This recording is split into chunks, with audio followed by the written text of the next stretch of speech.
লাতিন আমেরিকার দেশ পেরুতে নতুন সরকারের বিরুদ্ধে জেনজির বিক্ষোভ ভয়াবহ রূপ নিয়েছে। দেশ জুড়ে গুম, খুন, চাঁদাবাজি সহ নানান ধরনের অপরাধের প্রতিবাদে অন্তর্বর্তী সরকার প্রধান হোসে জেরি ও তার ক্যাবিনেট সদস্যদের বিরুদ্ধে বিক্ষোভে নামে ছাত্র জনতা।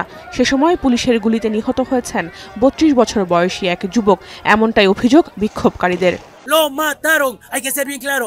Aquí hubo un asesinato y hay responsables. Y el responsable no solamente es el policía que lo mató. Justamente estábamos conversando qué podemos hacer ¿no? Más adelante con los jóvenes que se acercaron a esto. যদিও ছাত্রদের অভিযোগ অস্বীকার করেছে দেশের আইন শৃঙ্খলা বাহিনী, আন্দোলনে তাদের অনেক সদস্য আহত হয়েছেন বলেও দাবি করা হয়।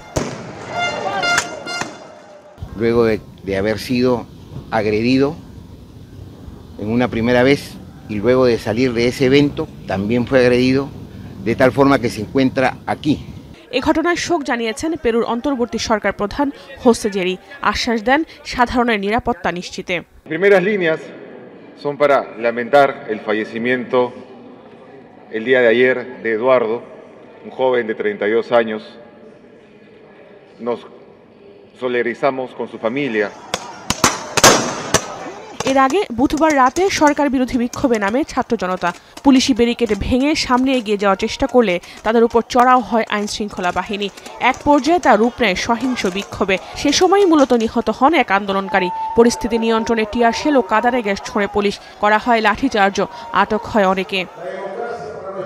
গেল সপ্তাহে পেরুর প্রেসিডেন্ট পদ থেকে পদত্যাগ করেন বিতর্কিত নেতা দিনা বুলুয়ার্তে। তার পদত্যাগের পরই আইন প্রণেতাদের সিদ্ধান্ত অনুযায়ী দেশটির অন্তর্বর্তী সরকারের দায়িত্ব নেন হোসে জেরি। জাহানারা ভুইয়া, এখন বিশ্ব। সানবিট সব দিবে সামাল। সানবিট ম্যাজিক প্রেস ডিশওয়াশিং এর মাথা ঘোরানো সলিউশন।